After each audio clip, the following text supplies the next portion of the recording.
Kamala Harris is a Biden fall away from being in the Oval Office. It was alarming to watch Joe Biden take a tumble Thursday at the Air Force Academy commencement. But the really scary thought is that if he had landed headfirst, Kamala Harris would be sitting in the Oval Office. Talk about terrifying.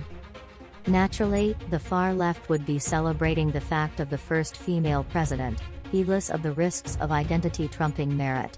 Meanwhile, the sensible Americans who make up a majority of the nation would be living in fear of the human word salad playing with the nuclear football and the possibility that her cackle could be the soundtrack of Armageddon.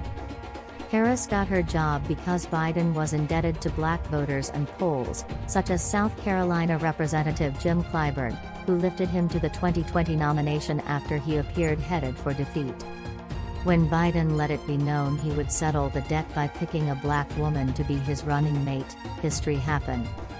That seems like a very long time ago, and these days, with Biden health scares more frequent, the presidential nominee who hid in his basement during the COVID campaign and often appears befuddled is asking voters for a second term.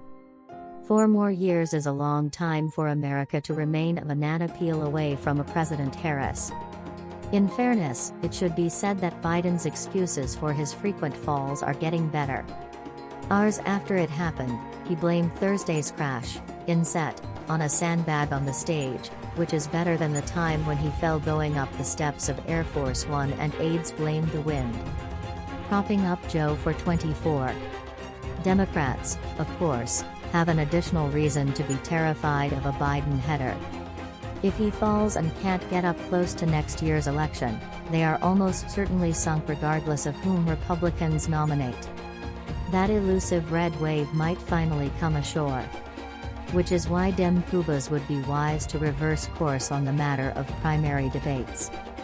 Their decision to rule them out would not be unusual if Biden were a popular incumbent with a firm hold on his party.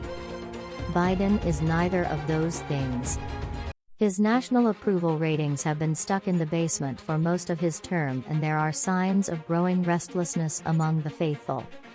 In his case, debates were banned to protect the president from talking himself into dead ends, lapsing into gibberish, or doing a face plant in prime time. For the same reasons, White House aides have limited his unscripted appearances since he took office, even with a protective media, and are unlikely to change course at this point because letting Biden be Biden could be an absolute disaster. But hiding the president is not a viable approach either when polls consistently show a majority of Dem voters don't want him to run at all.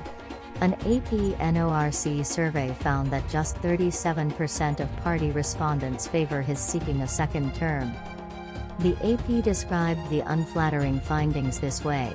Follow-up interviews with poll respondents suggest that many believe the 80-year-old's age is a liability, with people focused on his coughing, his gait, his gaffes, and the possibility that the world's most stressful job would be better suited for someone younger. When you're a Democrat and you've lost the woke AP, you are in trouble. So Biden still has to win over voters who should already be in his pocket, and hiding him only makes that much harder to do.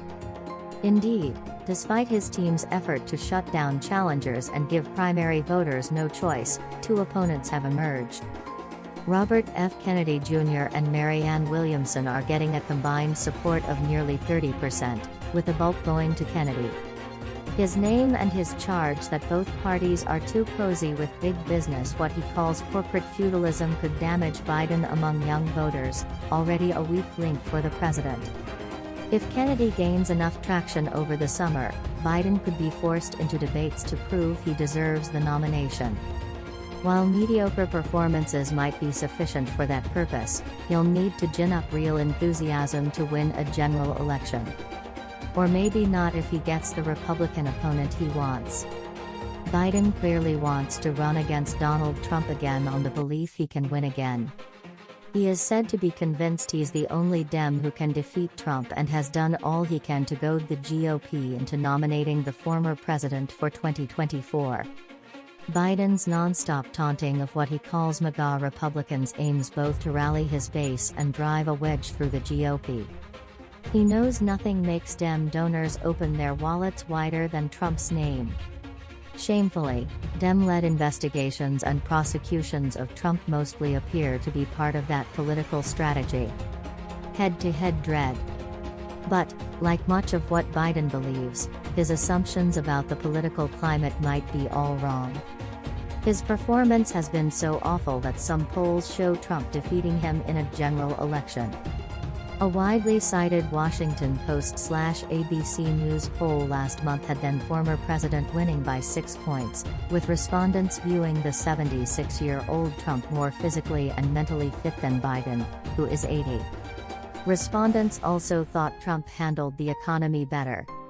Such findings are leading some leftist columnists to warn the White House against complacency regarding Trump. Did we learn nothing from 2016? Frank Bruni recently wrote in the New York Times. His "we" is a reminder that Trump's victory over Hillary Clinton reportedly provoked election night tears and fury in the Times newsroom. There is a further complication for Dems, with some polls showing Florida Governor Ron DeSantis would also beat Biden if he were the Republican nominee. While no poll this early should be taken too seriously, such results are consistent with many others in demonstrating wide disapproval of Biden's performance and a national hunger for a course correction. In that sense, a Biden-DeSantis matchup would feature the added dimension of being a clash of generations. The governor is just 44, and when he was born in 1978, Biden had already been a senator for 5 years. The president, no doubt aware that his age and frail health give his opponents an opening, played it safe at his first public appearance after Thursday's fall. He delivered an unusual primetime address on the debt service bill while seated behind his desk. His use of a chair reduced my anxiety and gave me an idea.